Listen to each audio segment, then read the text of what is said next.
It's the weekly What's New. What's new? I got the bike running again. If you watch some of my videos, I replaced the whole rear end of the bike.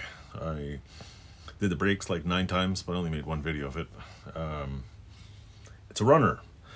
I still can't get the brakes done because I have a feeling I've learned in my talking online that when you order aftermarket parts from someplace that's not too reputable, like eBay, the cables aren't the right length. So I have to check the cable lengths, and I probably make a video of me taking one of the.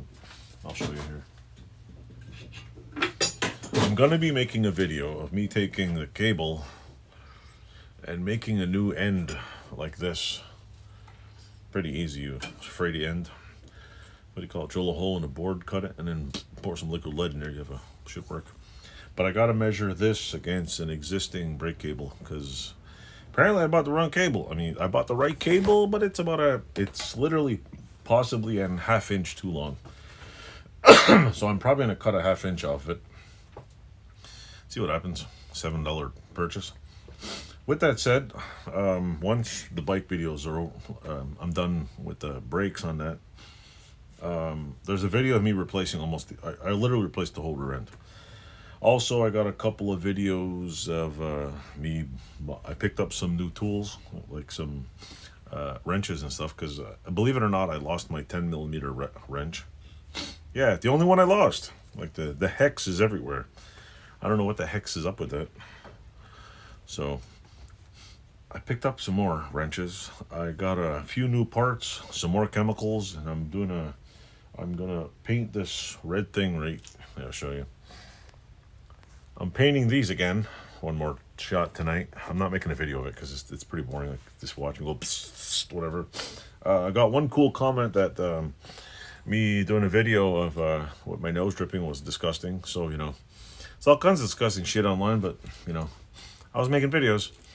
Dribble, dribble, dribble. It's not like you'd seen any. Like I watched the video again. It's not like it was squirting out of my nose. I mean, pretty sure that Five Guys video is pretty disgusting too. But anyway, if you watch me work on some brakes, that's a pretty dirty video. Lots of grease in that video. I also found, my brother gave me this. I didn't buy this. It was like a aftermarket Chinesium carburetor. Came from China Post. Yeah. Wang Jianong, Jiang Dong Ku Ning Bo Shi Zhejiang Shin something. ATV parts. When was this bought? My brother's name's on it. The value $10.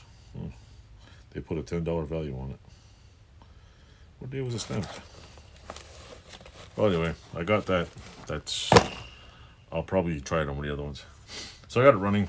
The lights work. Once I'm done with the back end, and I ordered fenders for it.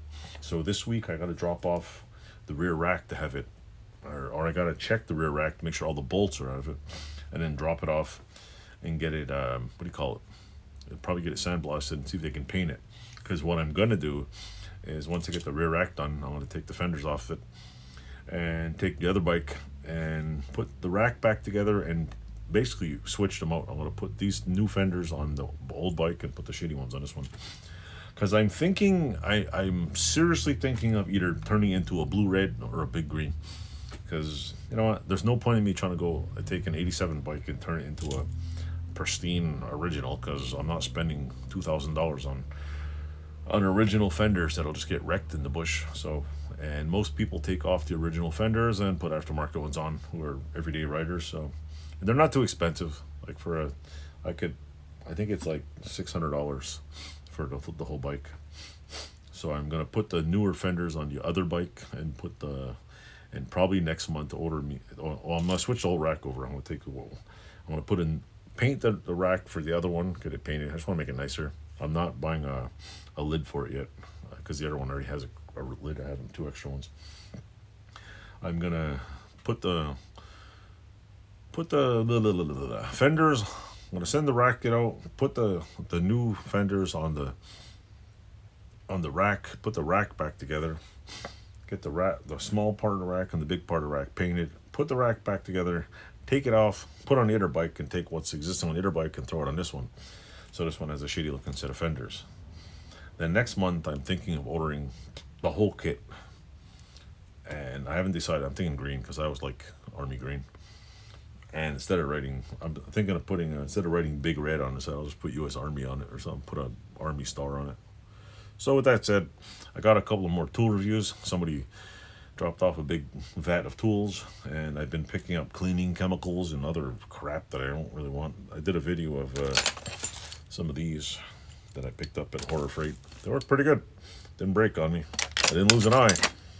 So, with that said, oh, and an update on the moving the garage. That's on permanently hold because there's a technicality with that going on. So I won't even go in there. I'll go in that direction. Shop is a mess. I picked up a big red 250 SX engine. Swapped it for some parts. So I'm going to go pick up that. It's non-running and locked up, so I'm going to use that to test, to play with and see if I can rebuild an engine. And I'll see if all the gears work, whatever. I don't know how I'm going to do that, but I'm thinking I can just, I don't know, whatever. I want to practice taking off the side cover and changing the timing chain and put it back on. Practice just, I'm going to use it as a practice engine because I have one I put in storage. I think it's a running one, yeah. Oh, this one right here. This one's we don't know if it's running, but I'm going to practice on that one also. I'm thinking of taking the shitty frame I have, it's in storage, and mounting it and bolting. I'm thinking of making an engine mount for it somehow, so I could bench top mount it and use all the brackets just to hold it in place because they wobble around a lot. So like, why not take an old frame and just turn it into an engine mount? Well, I'll figure out weld a leg on the front, weld 2 legs in the back. And I'll just put it in there so it can hold the engine. Yeah, seems like a plan. It probably won't work that good, but it's a plan. And and this week I'm going to pick up a set of jack stands. Not because I need another set, because the jack stands are called Big Reds. So I'm buying a set of Big Red jack stands for the Big Red. Just because I'm mentally unstable like that. So anyway, without further ado, I'm going to cut this off. If you're my newest subscriber, thanks for watching. If you put rude comments, good comments, or bad comments, or any kind of comments in my video, thanks for watching. And I'll keep you updated. I'm still here, still making videos. I'm still trying to I haven't had time to edit any videos. I have about 12 directories of videos I got to piece together. So this week, I'm going to try to get I had all my tool videos uploaded up to July. Now I got to reload for the next 8 weeks. And that's about it, really. I haven't even picked up any antique tools, gone to any antique places, nothing. So it's pretty much a dry run. So thanks for watching. Do whatever you gotta do, and goodbye.